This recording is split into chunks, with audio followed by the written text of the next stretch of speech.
A little boy, we lived in a small town with a very rural community. My brothers and I were latchkey kids for the most part. After school, we would explore the area and play games like hide and seek or tag. One afternoon after Mom got home, she asked me to go find my brother to help clean while she made dinner. I was playing with him before she got home, so he shouldn't have been far. I went outside searching for any sign of him, but couldn't find him. I called his name and got no response. I wondered if he was hiding from me. I searched outside in all our normal places we hid, and he wasn't there. Weird. Maybe he was hiding in the house. I checked our room, still nothing. Slightly annoyed, I wondered if he was hiding in the house. I got an urge to check the dryer.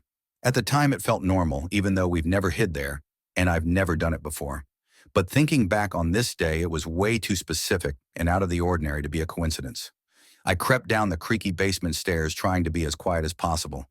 In the dark of the basement, only slightly illuminated by the light bending down the stairs, an idea formed. If he was going to play this stupid game right now, I'm going to scare the crap out of him. I stood waiting for a noise, and sure enough, there was a shuffle in the dryer. Very slight, but I heard it and knew he was hiding in there. I walked on the cool concrete, slowly inching towards the dryer. As I approached the door and placed my hand on the handle, I made sure my lungs were full to be as loud and fast as possible. I tore the door open with a roar, feeling like a rabid bear cornering its prey.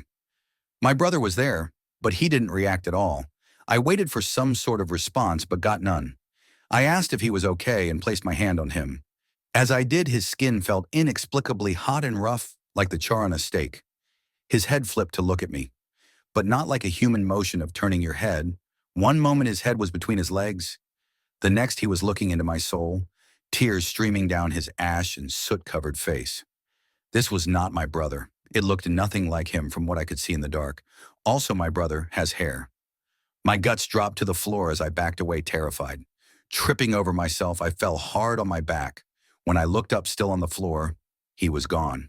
I flipped over and sprinted up the stairs, sitting on the couch, not saying a word.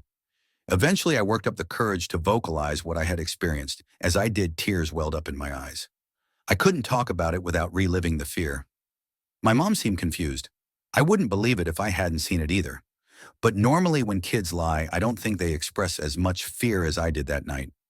She hugged me and said I was going to be okay, that I'm safe now. After a few minutes, my brother came in the front door. I was already sitting at the table, just looking down. I wiped my eyes to make sure he didn't notice I was crying, even though I had stopped already. I didn't need him to know and laugh at me. My mom and I kind of moved on, and I never brought it up to anyone. I grew up and moved out. My mom and dad grew old and passed. Last year, I took the responsibility of selling the house.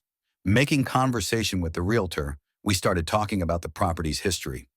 She said the original house burnt down and a kid was trapped inside. They built a new home and sold it to the family who sold it to my parents. Terrified this couldn't be some elaborate prank, I had never told anyone except my mom about what I saw down in the basement. I didn't know what to think. I still don't really. I just hope what or wherever that boy is, he can find rest one day.